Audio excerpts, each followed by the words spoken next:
राम का वनवास भारतीय महाकाव्य रामायण की सबसे प्रमुख घटनाओं में से एक है, जो भगवान राम की मर्यादा, कर्तव्य निष्ठा और त्याग को दर्शाती है।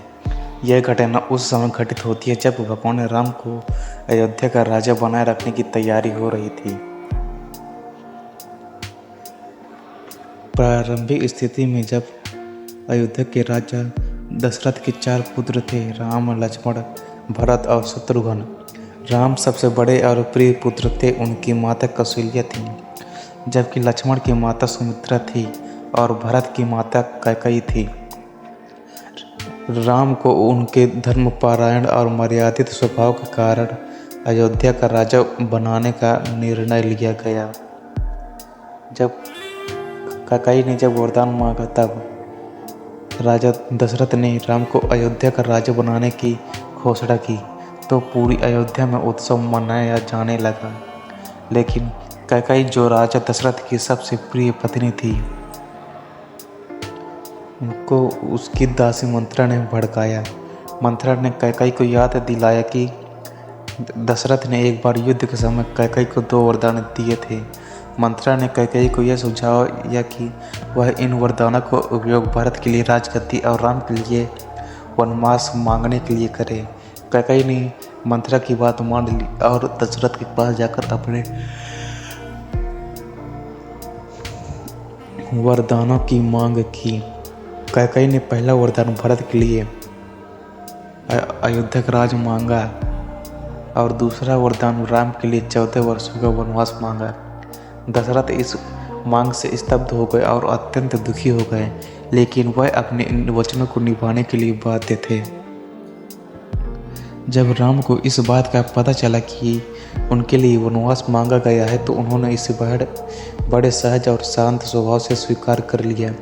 राम ने अपने पिता की मर्यादा और मात्र वचनों का पालन करने के लिए 14 वर्षों का वनवास स्वीकार किया और उन्होंने यह भी कहा कि यह उनका कर्तव्य है, वह अपने माता और पिता की इच्छाओं का सम्मान करें।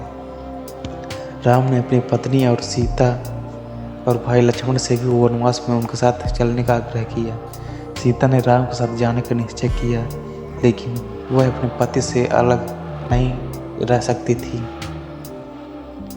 लक्ष्मण ने भी अपने बड़े भाई राम के प्रति अपने कर्तव्य को निभाने का संकल्प लिया और वनवास में उनके साथ जाने का निर्णय किया। फिर वनवास प्रारंभ होने लगा। राम, सीता और लक्ष्मण ने अपने राजसी वस्त्र त्याग दिया और तपस्वी वेश धारण कर लिया। जब वे अयोध्या से विदा लेने लगे, तब तो पूरी अयोध्या में शोक का माहौल था। राजा दशरथ अपने प्रिय संतान राम के वनवास से अत्यंत दुखी हो गए और राम के जाने के बाद उनके वियोग में चल बसे। राम, सीता और लक्ष्मण ने गंगा नदी पार की और चित्रकूट में निवास किया। उन्होंने वहां तपस्वियों का जीवन बिताना शुरू किया, जो साधना और त्याग का प्रतीक था। इस दौरान उन्होंने अनेक ऋषियों मुनियों से मिलकर उनके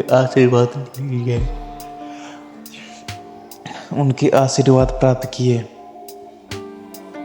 और जब भरत को यह समाचार मिला कि उनकी माता कैकेयी ने राम को वनवास भेजने का षड्यंत्र रचा था, तो वह बहुत क्रोधित और दुखी हुए। भरत ने तुरंत चित्रकूट की यात्रा की और राम से विनती की कि वे अयोध्या लौटकर राजा बने।